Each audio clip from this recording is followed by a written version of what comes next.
Hello guys, के छ? सन्चै हुनुहुन्छ? आरामै हुनुहुन्छ? आशा गरौँ हजुरहरू सन्चै हुनुहुन्छ होला, आरामै हुनुहुन्छ होला भन्ने कुराको म पनि आरामै रहेको जानकारी गराउँछु यहाँहरूलाई होइन। आज चाहिँ म यसो काम गर्दै गर्दै हिँड्ने क्रममा मतलब डुलिरहेको क्रममा चाहिँ आज यो चागु नारायणको ठाउँमा आइपुगेको छु होइन। चागु नारायणको ठाउँमा आउँदाखेरि यति निकै हरियाली दृश्यहरू रहेछ, यति निकै राम्रो ठाउँ रहेछ। चागु नारायण थान भन्ने गीत पनि तपाईँहरूले सुन्नुभएको होला होइन। जस्तै चागु नारायण थान भन्ने एउटा गीत मलाई खासै त्यति धेरै त आउँदैन, मैले त्यति सुने हो। जस्तो आज यो ठाउँमा चाहिँ म राइड गर्ने क्रममा आइपुगेको छु।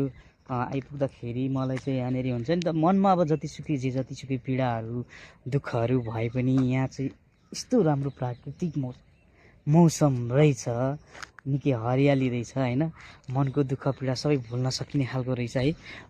यो हेर्नुहोस्, यहाँ मेरो बाइक चाहिँ यहाँनिर छ अनि म यता घुम्दैछु, हेरिरहेको छु। निकै रमाइलो छ, मकैहरू पनि एकदम राम्रो होइन। अब धेरै दिनपछि कस्तो हुन्छ नि त, अब गाउँको याद थुप्रै भयो। अब गाउँ छोडेर काठमाडौँतिर आएर बसेको पनि त्यही भएर होला। अलिकति त्यो भिडभाडबाट बाहिर यो ग्रामीण एरियातिर निक्लिँदाखेरिको दृश्य नै छुट्टै लाग्दो रहेछ क्या।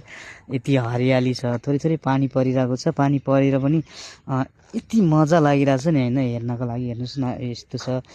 यतातिर नि पुरा यो घरहरू पनि कति राम्रो बनेको, चट्ट सफा है। अनि उँधो पनि फेरि एकदम धानहरू पनि कि कति मजाले, हेर्नु न, धानहरू पनि चट्ट भएको है। यस्तो खुल्ला खुलेको प्रकृतिमा चाहिँ कहिले कहिले घुम्दै आइपुग्दाखेरि आफ्नो मन पनि हुन्छ नि त फुरुङ्ग हल्का हुने रहेछ कि। अनि त्यही भएर मैले यो हेर्दै गर्दाखेरि, जस्ट यो ठाउँ हेर्दै गर्दा ठिक छ एउटा भ्लग बनाइदिउँ नि त भन्ने हिसाबले मैले यहाँ चाहिँ एउटा भ्लग बनाउन चाहेँ। सबैजनाले हेरेर साथ सपोर्ट गरिदिनुहोस्, लाइक सेयर गरिदिनु होला है। हेर्नु, उहाँ माथि रहेको यो चाहिँ चागु नारायण डाँडा भन्छ उता। अनि तपाईँको चागु नारायण मन्दिर चाहिँ उयो माथि छ होइन।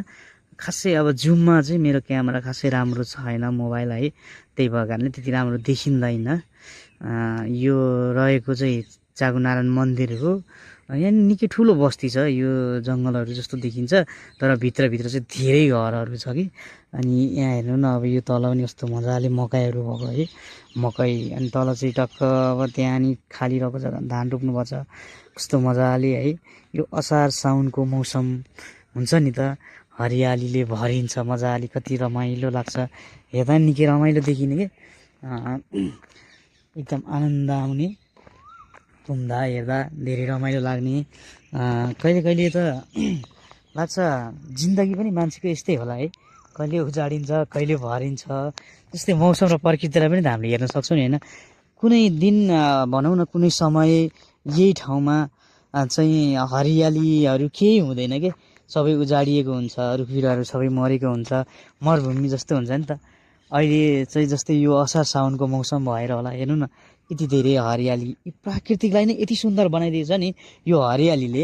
सायद यहाँ कोही जस्तो सुकै दुःख पीडा बोकेर आयो भने पनि यो ठाउँमा चाहिँ आइपुग्यो भने पनि मान्छेको त्यो हुन्छ नि त, त्यो दुःख पीडा सारा नै भुलिन्छ क्या। यो प्रकृति यति रमाइलो छ, यति राम्रो छ नि त, सुनसान होइन, आनन्द, शान्त वातावरण, कसैको होला छैन, कसैको टेन्सन छैन, कसैको भनौँ न किचकिच छैन, एकदमै रमाइलो छ। आनन्द शान्त वातावरणमा रमाउन पाउँदाखेरि होइन छुट्टै हुने रहेछ क्या गाइज।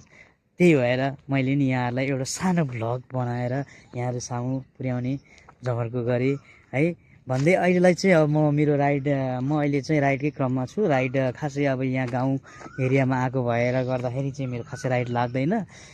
त्यही पनि ठिकै छ, राइड नलागे पनि यहाँदेखि अलिकति भनौँ न 2 किलोमिटर जति चाहिँ म खाली नै जानुपर्छ, उता गएपछि चाहिँ मेरो राइड लाग्छ। अफकोर्स राइड लाग्नुपर्ने हो होइन। र अब यहाँबाट चाहिँ ओह्रालो जाँदाखेरि खासै बाइकको पनि मेरो खासै तेल खर्च हुँदैन। यताबाट चाहिँ म जाने हो यसरी ओह्रालो भएर।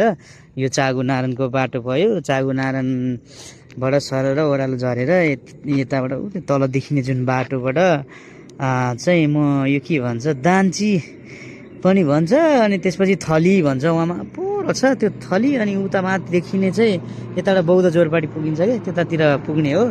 जोस् थलीतिर पुगेपछि चाहिँ मेरो नि राइड लाग्छ होइन। राइड लागेपछि चाहिँ धेरै काम हुन्छ, त्यसैले म अब कामको क्रममा भएको कारणले गाइस मेरो सानो छोटो भिडियो भनौँ न ब्लग भिडियो चाहिँ यहीँ इन्ड गर्न चाहेँ। हस् त धन्यवाद। Okay by guys.